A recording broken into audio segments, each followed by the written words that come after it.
Welcome to Lescast. I am your host, Amanda Costner. We are recapping First Kill, Season 1, Episode 6. And with me today is someone who has spent many a night with me, staying up watching content. Some might say a night or two, staying up drinking. I have literally never seen her lose a board game. Please help me welcome to the podcast, Nika! Woo! Thanks for coming back on the podcast. Thanks for having me. I'm sure backed by popular demand. Yes, the people demanded you come back, and I give the people what they want. Yeah. First Severing is the name of episode 6. Can I give me a little chill? First Severing. I felt like a little scare. Like we're gonna see some more gore. I wasn't really sure what to expect going into the episode. It was a little interesting how they kind of jumped right in, trying to yank Juliet and Cal away from each other through this kind of slightly bizarre ceremony. The ceremony. What ceremony are you speaking of? The severing. Yes, that's the name of the episode. The severing. Yes, the severing. Yeah, that was crazy. So we start the episode off. Talia informs a not too pleased Cal that after she speaks with police about the Smashley zombie murder and it was Smashley murdering Noah, for Calliope, school is out. Yeah, it seems a little dramatic, but I kind of understand why her mother wants to make sure she can do everything in her power to separate her and Juliet. So homeschooling it is, I guess, but also I'm kind of curious, like, why don't the Hunters homeschool to start with? What kind of is the point of moving from school to school and sending their kids into high school? Cal was kind of the first person to find a legacy vampire in a long time, so it's not like they're sending their children in hunting for legacies, right? It seemed like, at least from the first episode, they do most of their monster hunting in the graveyard, Buffy style. I believe you have discovered what we refer to as a plot hole. I think they ever go into school so she can meet Juliet. We can have this whole show. I don't think that's the only plot hole. This show. She's bringing the hate back. Nika's back with the hate. Talia says, your little flame with that vampire is over. You so much as mention her name, and I'll take you both out. Juliet! Like, I don't know. Cal is ready to rebel. This severing did nothing for her. Oh my god. It's like parenting 101. Forbidding your kid from being with the person they love, like your teenage kid. That'll work for sure. Well, I actually just had an interesting conversation with somebody that I work with today. He was talking about how his daughter is 12 years old and she definitely listens to everything that he says. And another coworker turns and looks at me and goes, "Hey, you're a female. When you were young, if your dad told you to do something, did you do it?" And I was just like, ha. If my parents told me to do something, I would do the opposite. Right. I'm the type of kid who rebelled against all authority. It's a miracle I have never gotten fired because I rebel against my bosses. Cut that. These parents. Do you really want me to cut it? No, I'm kidding. Okay. These parents they never learn. They don't, even after, how long has Romeo and Juliet been around? What? Hundreds of years? Thousands? I don't know. I don't look at me. I'm not a Shakespeare scholar here. I think hundreds is a little more accurate. And have we not had a handful of Romeo and Juliet retellings. I mean, Yeah, they should know by now. they should know I by will now say, that if you tell them not to get together, they're just going to be more. yeah, when I learned I wasn't exactly my mother-in-law's like ideal part, I was like, awesome, great, she's gonna love me for sure now. Please hate me. Yeah, the parents they haven't learned. I loved the scene when Talia, Margot, the girls, and the principal, they all when they go into the waiting room again, I was like, reunited and it feels so good. I was watching that scene going, oh man, I bet Amanda is so excited I that was these like, can moms these are two moms together. just make out Do you really think that the moms are ever going to make out, even if we get a season 2? This in my dreams? Juliet's mom loves the dad so much. This dad would have to get like obliterated. Her Okay, but memory he's would not have the to be same. like wiped He's before not she the would same make out man. with anybody. Does she love snakes? That's the real question. I mean, like, does she love snakes that also eat her mom? Maybe a turn on. Who knows? I thought you were going to finish that a different way. So, but that okay. Your The mind principal of the gutter. I know the principal starts interrogating them, and again, we have this continuous theme woven throughout the series thus far of Talia and Margot protecting their daughters. Yeah, I love how they're like so fiercely protective of their daughters. Um, but also like remember this vampire society is a matriarchal society, so you think that at least Margot would we would see some scenes of her trying to empower Juliet and give her some autonomy. I mean, I personally would like to see that instead of like the mother hen act that we constantly see. Like, I get it, you're very protective, but also raise your daughter up and, get her ready, strong, and push her out into the world.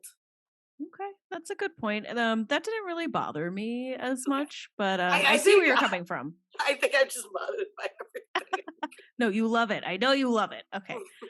I have a question. If Mhm. they have video proof of Juliet, wouldn't they also have proof of Cal? And also, why didn't the school care about them breaking the glass door and having a sleepover in the Romeo and Juliet set?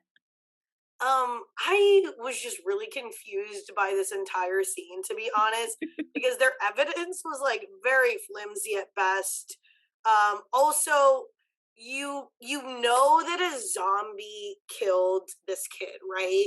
So why are you looking at Juliet and Cal, two obviously not zombie individuals? Um, Do it they? Do seemed the kind of principal and the police know it was a zombie?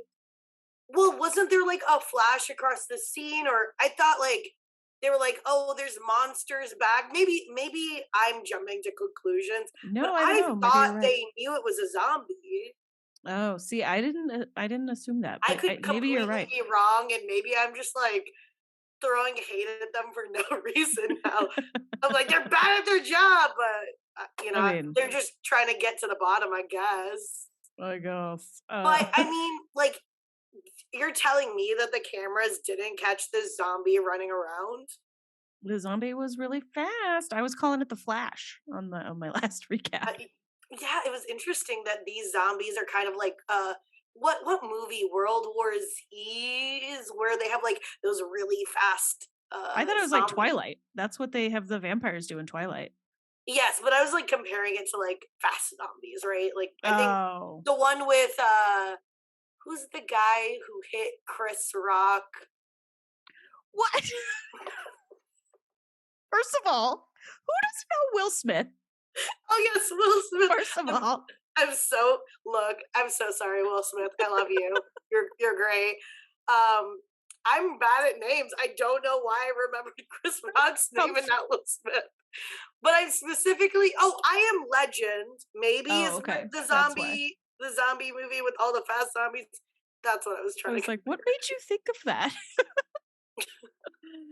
Okay, so we get back outside, and it's like another scene of the moms being like, "You better not see her," and this immediate.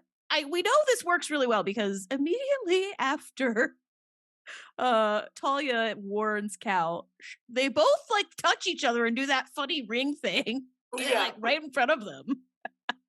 It's like I thought it was like in Lord of the Rings when the hobbits are dropping their pins on the ground so that Aragon can find them. Except Cal was right there. This like weird ring. Yeah, we needed to create a little bit of intimacy. We needed to rebel against the parents, and that's the sole purpose of this scene. It's cute, but like I don't know. I feel like later on in the episode we saw other scenes where they rebelled, so this scene seemed kind of like a little unnecessary to me. Okay, unnecessary to Nika. to me, and you know what? I will find another hater of this show. Oh, there's people, and you're not even really like. I think you can love the show and also recognize like things to talk about that are not necessarily amazing. I mean, that's true. I did binge watch this entire show, so yeah. So I'm saying you love it deep down. Or I just have an addiction to television and binge watching. I feel you there. Do you think Talia's right about Cal being hooked on Juliet like a drug? Or is Margot right? And it's just teenage love. I feel like the episode kind of wants us to think that it's more love than the drugs thing. Yeah, I mean, the episode kind of like really presents that question to you, and even after they do that severing, they're still drawn together. So, I mean, I was curious, and that's why I kept on saying like I wish they would have given us a little bit of the lore. I feel like like True Blood, for example, is really good at like building the lore early on, so you understand how these vampires in the world operate. So if we would have built that lore, maybe we could have understood what the exact repercussions of a bite was. But unfortunately, we don't know that. But they go through the severing, right? And afterwards, they're still seeking each other out. So I really think it boils down to this teenage lusty, like you won't say the love word. You won't call it love. It's you just think lust they're in love after knowing each other for like 2 days? I would argue that I fell for my wife within like 2 days.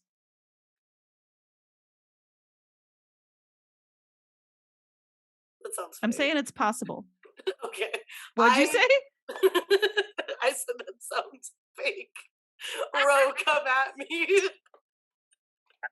Why? No, I mean, I'm sure people experience that. I guess I just don't. Jaded, Nika. You're so jaded. Yeah, I'm just jaded by life. I don't know. I just like it takes longer for me to develop feelings, I guess. So okay. I can't relate to that, but I'm sure. But they're also teenagers. They haven't. As a lesbian, I couldn't relate less. I'm so sorry. I'm sorry that you and your U-Haul are offended over there. But no, I was saying that they're teenagers. They haven't really gone through or experienced love before. So I feel like they're letting their heightened emotions get the best of them. So I don't know if we necessarily can call it love. It's just they're going through a lot. They're experiencing a lot of hormones that they haven't experienced before. Nika, have you forgotten what it's like to be young? You're younger than me. Come on. You sound like such a boomer. Oh, kids don't know what love is. Come on. I was the exact same way when I was a teenager. To be honest, I was, the couple was like making out on the dance floor. I'm like, you don't know what love is. It's your hormones. I literally can picture you doing that. It's amazing. I know it was just an arm grab, but I felt the world shake when Margot touched Talia's bicep like that. When Margot touched Talia's bicep. You didn't even notice. How I dare didn't you. even notice. Wait, when? We have Bunny in the press conference with Snake Dad. Do you think Bunny is maybe a vampire, a legacy vampire? No, I don't think there's any way Bunny's a legacy vampire. I think that they're trying to like emulate the crazy MAGA Oh yeah. like Ma'am. Their group is yeah, with called their Ma'am. ma'am. Their Karen Monster Hunter group. What does ma'am even stand for? Moms against something monsters or Yeah. I don't know. what a dumb name. Like please at least come up with something better, ma'am. Ma'am. Oh god. Okay.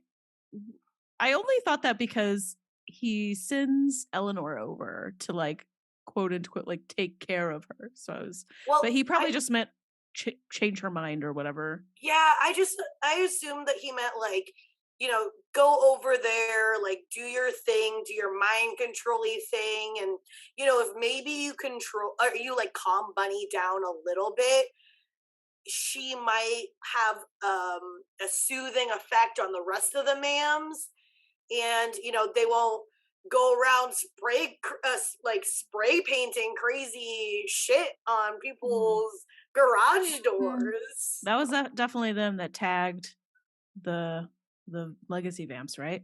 I mean, that's the only thing I can assume, that or like Oliver, but it seems like a ma'am thing to do.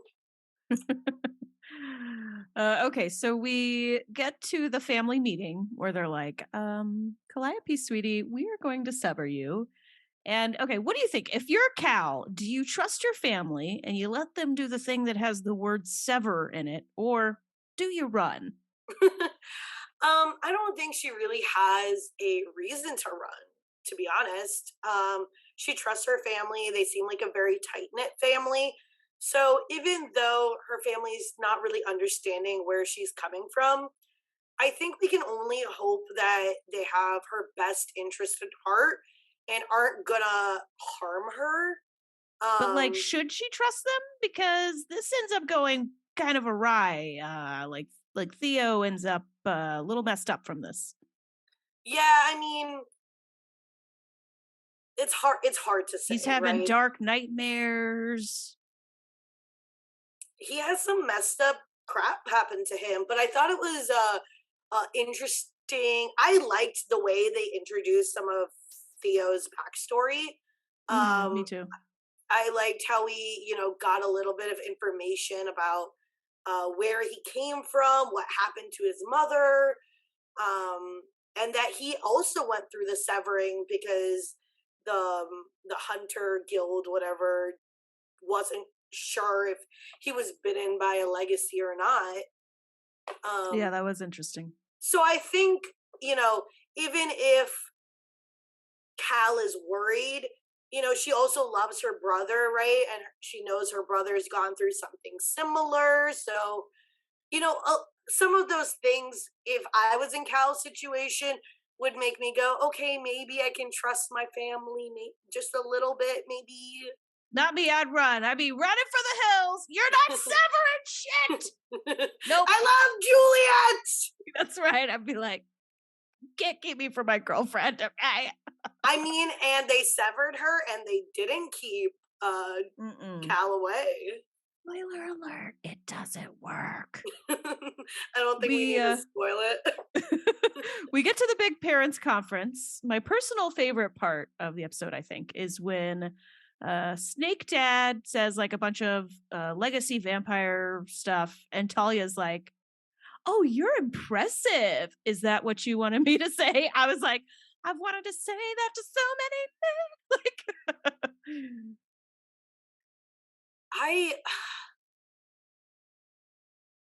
I'm like, sorry, I'm blanking a little bit. You don't remember it? They're at the conference. They have the conference with the four parents. And we've got Snake Dad and Margot on one side, Jack Burns and Talia on the other.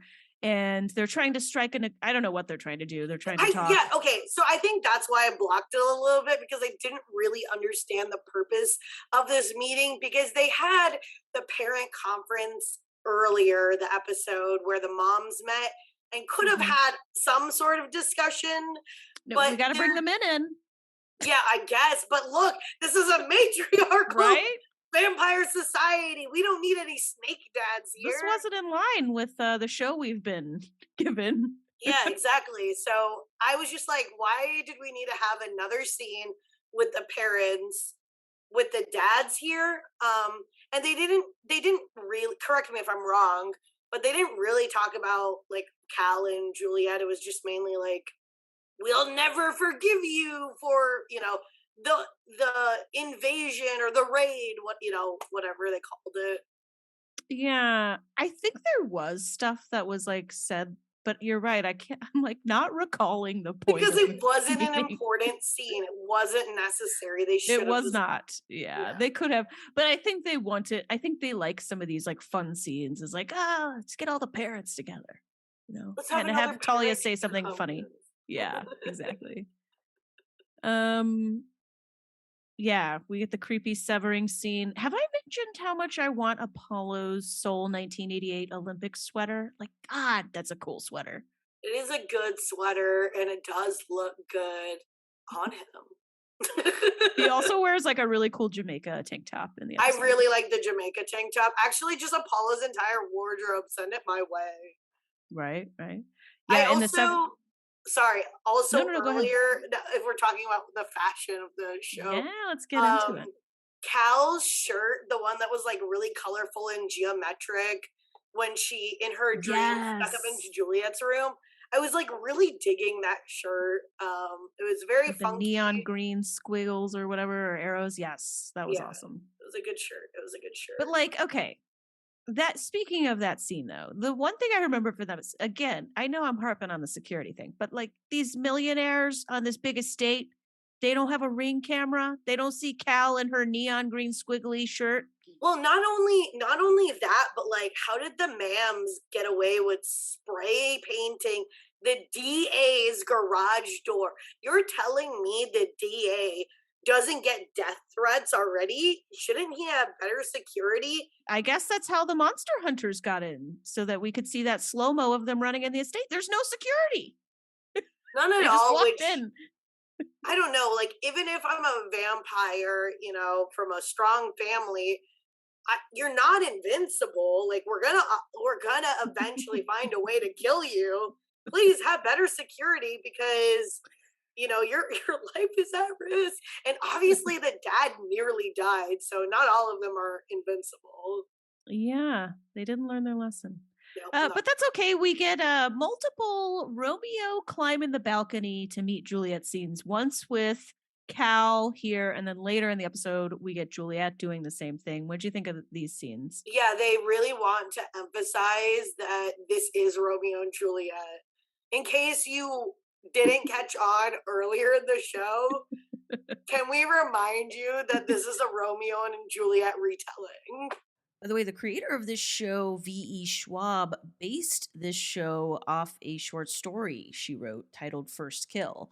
If you're interested in reading it, you can click the link in the description, which will take you to a book called Vampires Never Get Old. It's a collection of short stories. It made me think that there's probably a lot of other Romeo and Juliet stuff that's gone down that I just like haven't noticed. I mean, like, aside from the families being really like them waking up in the theater, I recognize that was like something there, but there's probably been some other stuff. So them waking up in the theater, and Romeo and Juliet, if I'm remembering correctly, they like ran away and had a lustful night together, or maybe I'm confusing that with the movie. I don't know. It's been a hot minute. They just like wake up amongst people. And then the families obviously hate each other. Yeah. But I think there's probably been other specific stuff that we just haven't caught. That like other fans have. Or maybe there'll be specific stuff later on. Oh, for sure. Yeah, probably. No doubt. You look like really excited. Are you talking about the death scene? Which death scene? The end. The death scene. Romeo have you finished the show? No, is there a death scene? Like, no. I thought you were talking about the specific thing they're going to include that Romeo and Juliet has is them dying. That's what I thought you meant. Oh, that is what I'm excited about. Yeah, absolutely. Wow. You want them to do another Bury Our Gays, Nika? I mean, I know the lesbians are real upset because all of their characters die off, but I love it when characters die off. Because that means that there's actual real life consequences. It's not, like when you're reading a story or watching a show and you know the main character won't die. So even if there's a really like dangerous, exciting scene, and sometimes you're on the edge of your seat, like, are you really on the edge of your seat because they're the main character? What's gonna happen to them? That show will end. So I love it. I think we all, as listeners, just learned, don't worry if you're feeling Nika's got the critical tongue. She wants people to die. So this is nothing. Yeah, I wish death on everybody, I guess. Just fake characters, just TV characters.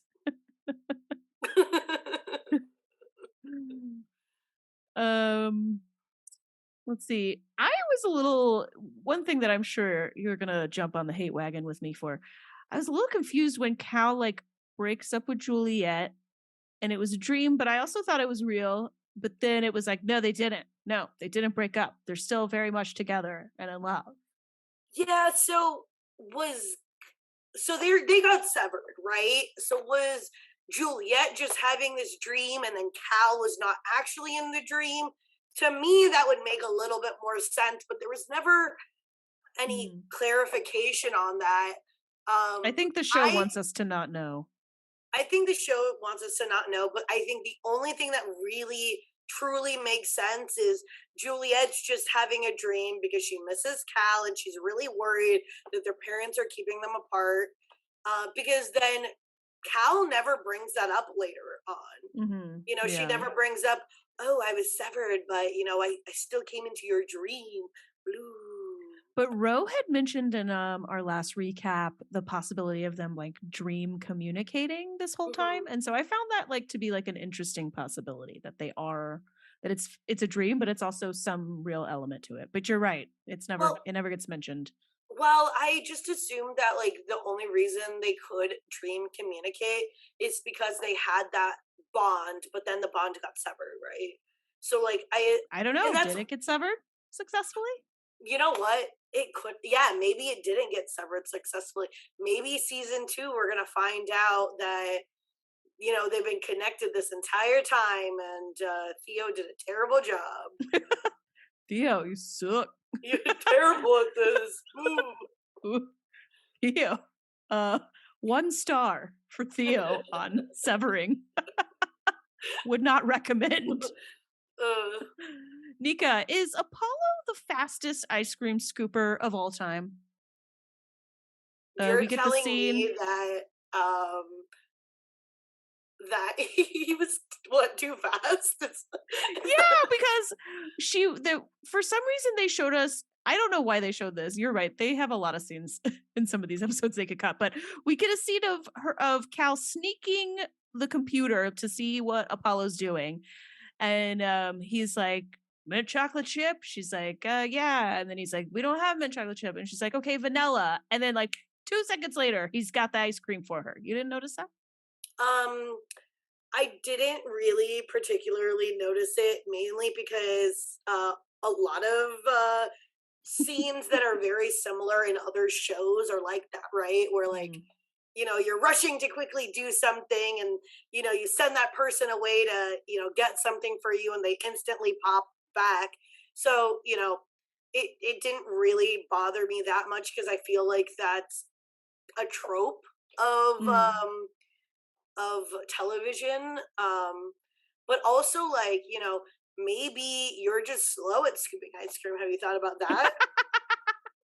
I am, because I'm too busy standing there eating ice cream as I'm scooping. 1 in the bowl, 1 in my mouth. I know. 1 in the bowl, I've 1 seen in my you mouth. do it, and I'm like, Amanda, I don't want to eat your like backwash. Use a different spoon. Okay, Eleanor goes all fun big sister on Juliet. Nika, I know you have two younger sisters. Do you ever get them drunk, take them to the club, specifically a club that looks like the J-Lo Waiting for Tonight Millennium music video, and just be the greatest big sister in the world? Okay, well, you've met my middle sister, right? And you're asking me that question. You never tried it though? I know my middle sister too well to try it. She does not What like about going what about out. your youngest? What about your Um, youngest? you know what? It's really hard to like get over that stump of like that's my baby sister. So it's a little bit weird. And actually, the only time we've been out drinking is with you and Ro when during Thanksgiving when we went to the bars together that night that I Oh. lost my coat. Oh, I do remember that. Yeah. Yeah. Um, I mean, we're gonna go to New York next week, so maybe this is my You're opportunity. like, not yet. Are you I Yeah, hope you don't murder a guy in I a mean, we blood acid probably, and fueled I rage. mean, we not in a fuel of rage, but we probably will murder a guy. You do like seeing people dead, so I know consequences are great.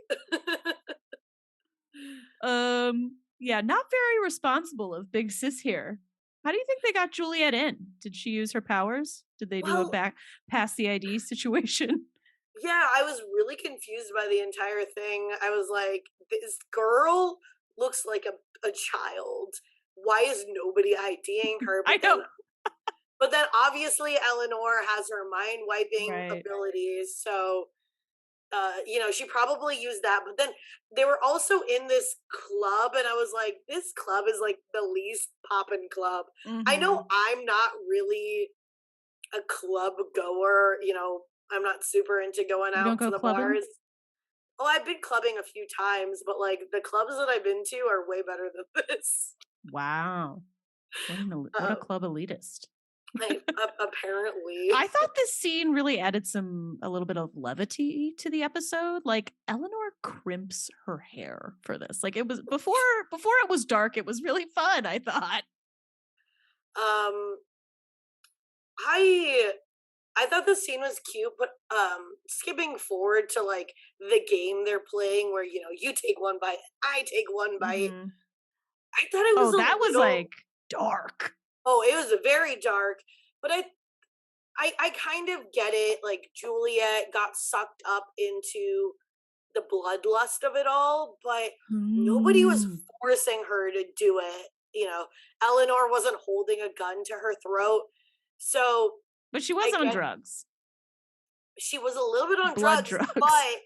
but it's not like Eleanor doped her up without her knowing. She gave her a lot of shots that and she took her to the bar that she wasn't of age to be at. She look, she knows who her sister is, right? Like you're telling me she wasn't expecting it. She should You're have just right. said she should have run away as soon as Eleanor was like, "We're going out." Actually, you have like convinced me. You've changed my mind. You're totally right. Like Juliet knows who Eleanor is. She knows if they go out, there's a risk that, and she's the one who decides to drink. Now, the caveat or the thing you can't rebut is Juliet's a kid. Yes, Juliet's a kid, and her sister definitely took advantage of her. We kind of heard earlier in the show that she, you know, looks up a little bit to her sister.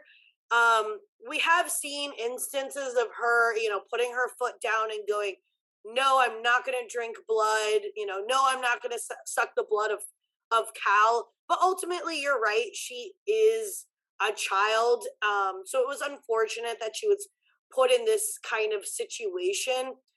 But I also, knowing that, I kind of also am like, Juliet, come on, like what did you think was going to happen tonight? Your sister's been trying to get you to do your first kill for so long. Do you really, and she wants to take you out. to learn what it really means to be a legacy and learn what it They means just to. she just wants to have some fun to some Billie Eilish music while they take blood acid hits Yeah, of I poor guess, Mark. but That was dark. They really took advantage of Mark. Speaking of take advantage. oh yeah, the poor guy. He died so young. I know we all loved Sounds like you feel Smashly, but for him. I know we all love Smashly, but like, come on, guys. Mark was a real MVP, also. What? Mark has nothing on Smashly.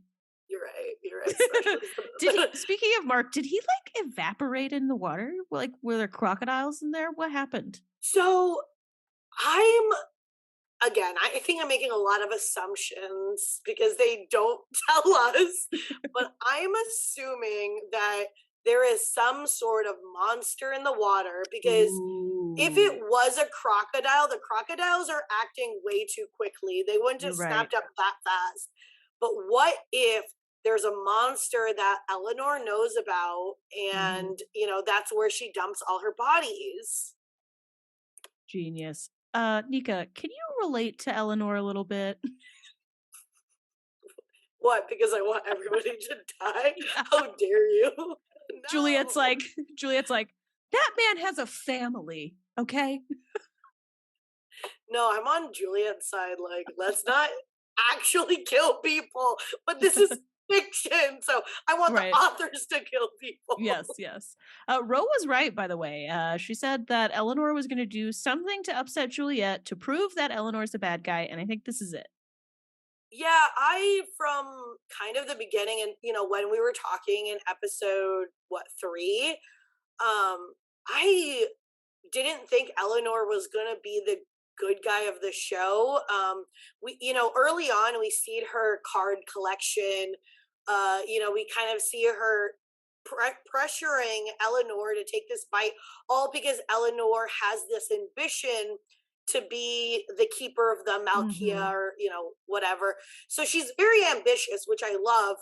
But she's ambitious, putting her family's, like her sister's values, in jeopardy. I don't Yeah. know how Turns better to out put that. Eleanor was exactly who they told us she was in episode 1 the Yeah. whole time. Oh, absolutely. She is a little bit heartless, and I think we get a taste of that this episode. She kind of comes off a little flirty, a little fun, but deep down, I think there's a dark side to Eleanor, Mm-hmm. that we're exploring a little bit more. She kind of brushed off this death. She wasn't very sympathetic. This Mark was just She a liked it. play toy. She was smiling. She was And very happy. She was enjoying that high. yeah, yeah, because she knows a good place to put her murder keepsakes. You know what that place is? A Inside of storage a locker. storage locker. Yeah, Yeah. Nobody gives a absolutely. shit about storage lockers. I think that's absolutely false. I feel like every show that you ever watch, the evidence is always in the storage locker. Always switch to the storage lockers. I feel like it's for me, it's always the shows I watch are always the killer's living in the storage locker. Or you go into the storage locker and there's this murder board with like red string attaching different lines. Is that where Dexter did his killing? Was that a storage locker? No, or was that somewhere No, else? Dexter just set up plastic wherever and then Oh chopped yeah, up the bodies. he did. He had a mobile unit. Yeah. He was very precise. They could never, narrow him down. And then he meticulously cleaned everything because he was like very OCD about it. And then he would go out into the waters on his boat and dump the bodies. Hmm. Yeah, he would. That he would. Okay, so Juliet meets back up with Ben. She's not feeling too good after the whole. She's on a come down. Nika, do you spoon with your best friends? Actually, I have a friend that we do spoon. Okay. Now I did this in college, but it was because I was a raging closeted lesbian. But you're saying you do this platonically. Yeah, I have a friend that we like. She loves cuddles, Mm. and she's a little shorter than me and thinks I give good cuddles. So I'm always the big spoon and she's the little spoon. It's a good profile description for you. Yeah. I, Yep. I give good cuddles. Yeah. Apparently I give good cuddles.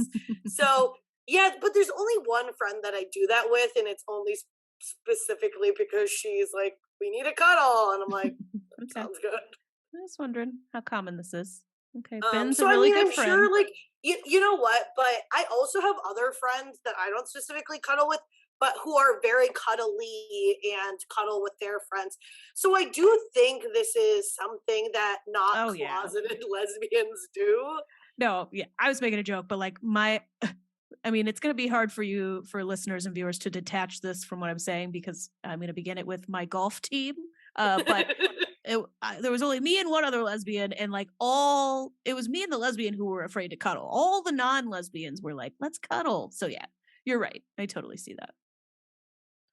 Okay, we got Eleanor. She's now official. She's the new keeper of Malkia or Malkia. And Yeah, then let's see, Margot. Margot has a nice line at the end there. She says, did you know that real power isn't about flaunting it to prove to others that you have it? I really did like that line. And she's right. Real power is about being a little subtle. You don't need to, chop off somebody's head. You don't need to flaunt your wealth. I think that if you I think what she's trying to get across is if you rule fairly, if you have people in your corner, on your side, that's when you have real affluence, because people aren't following you because they fear you, but because they respect you and like you as a person, right? Hmm. I think that's what she was trying to get at. Or am I I totally think off base? I think it's a little bit about the flaunting. Like if a person gains power in the forest and nobody hears it, is it really that powerful? Right? Oh, the classic of the tree falls in the forest. Did you really hear it, or did it I really think make a sound? a little bit of the dynamic of having power is being like, look, everyone, I have all this power. but I think what she's trying to get across is like, you don't need to constantly remind people that you're powerful, that you have power. You can be subtle about it, right? So Tell that to Putin.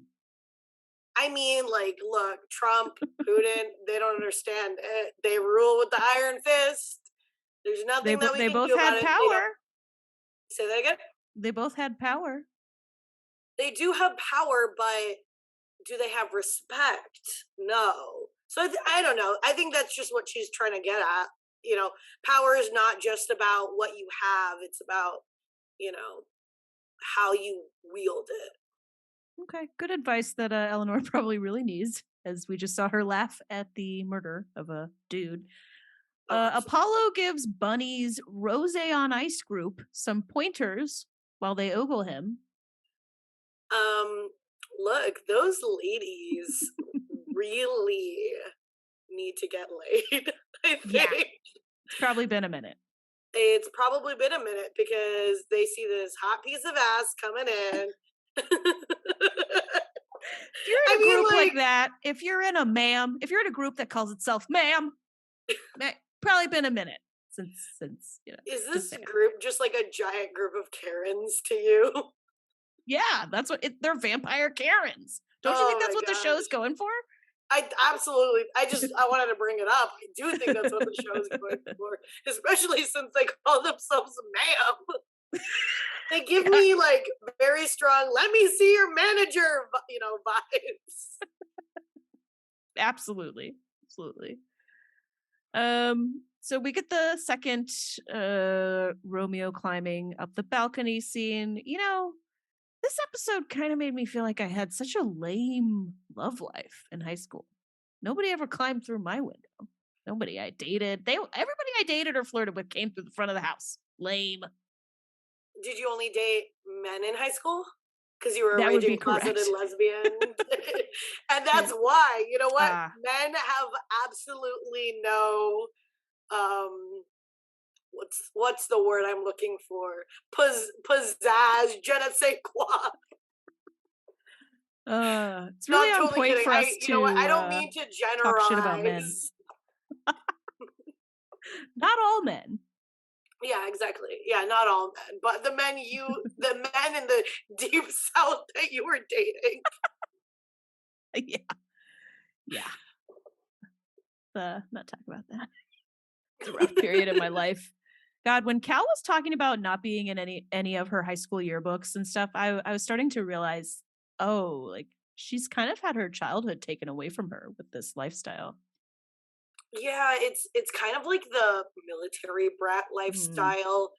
It's a little bit sad that she wasn't able to develop, any attachments, but also that's like kind of why I think that, you know, earlier on we were talking about uh do they really love each other or is it lust? She hasn't had a time to have friends or to fall in love. So I really do think it's just lust and an over a heightened sense of emotion um, that we're being spoon fed as love. you're speaking some truth here, Nika. You're right. She's lacking, I think, in the typical experience that you would have had by that age, and maybe Yeah. that's influencing things. When she was like, "I'm glad you didn't leave," and she hugs Juliet. That's like the most I have felt from her this whole time. That she actually was falling for Juliet. Like just Imani Lewis in that scene really portrayed that really well. Like usually, and I think this is on purpose, towards the beginning, especially of the show, I was kind of like, okay, is Cal really into Juliet? And that was something I could totally, it just seemed really realistic. Yeah, I would agree with that. That was the first time that I actually kind of felt that Cal might actually have feelings for Juliet, rather than this weird bite connection that they might have. You could kind of tell that she, um, you know, is afraid of losing Juliet, but also is that just because she hasn't really had any other friends and her only girlfriend has betrayed her? Yeah, maybe. Fair enough. Fair enough. Tiffany, the Noah's girlfriend's dog, the Yorkie, digs up a body. Is this what did they call him? Tony Ponytail guy, you think? The pedo ponytail guy, the really creepy one. Creepy. Oh, obviously. And as soon as that body was dug up, I was like, Juliet, what the actual like what the heck? You watched your sister dump a body in the water and tell you, don't bury a body, don't leave evidence. And then instead of going and getting rid of this body, you decide to go off and hang out with Ben, I think is what happened right after. No, go find that body. Go get into the water. Where are your priorities? She was upset, Nika. She was shocked. She was scarred Look, by that night of partying and acid blood taking. I'll give it to her, but recoup, regroup, and then go out and get rid of the evidence. What did you Recoup, think was going to regroup, happen? and go out. Well, woo, this was another crazy episode. It feels like we kind of get 2 episodes of stuff per every one episode. Netflix likes giving us these shorter seasons, only 8 episodes, so they got to really pack a lot of stuff in there. Do you think that's one of the things that's happening? That this was actually going to be like a more traditional, longer episode season, and Netflix was like, no, condense this? Well, I'm not sure because Netflix, a lot of their seasons are 8 episodes, their Mm. English shows specifically. So if this show was specifically written for Netflix, if it didn't go to like the CW first, then there's no reason they would have thought that. Okay. Because that's just I feel like that's the formula of Netflix. It's either it's anywhere from 6 to 10 episodes. Okay. What are your closing thoughts on this episode? Um, it was a good episode. We kind of learn a little bit more about the world, which I really liked. I think we need to get a lot more world building to, make flesh out some of these details and, make it make sense. So that was good. I think this show was this specific episode was also riddled with a lot of unnecessary scenes that we could have cut out and then, gone in and done that Yeah. fleshing out. I agree. This was the first episode I thought it was like really obvious there were a few scenes, especially after talking to you, that like it was pretty obvious a couple scenes could have been cut. And I'm wondering if there was maybe a bit more to those scenes, but they cut it down to fit it in that 50-60 minute window, and what them stripping it down kind of maybe did them a disservice.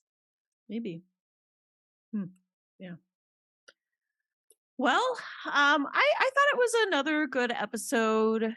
Yeah, I'm not minding as much the build of the world as we go along. I kind of just got used to it, and now I'm just here for the ride. And I'm like, take me to the end. Don't kill my gaze. Good. But I'm curious. Do you think we're gonna get a season 2? We haven't heard anything yet, and the show's been out for a hot minute.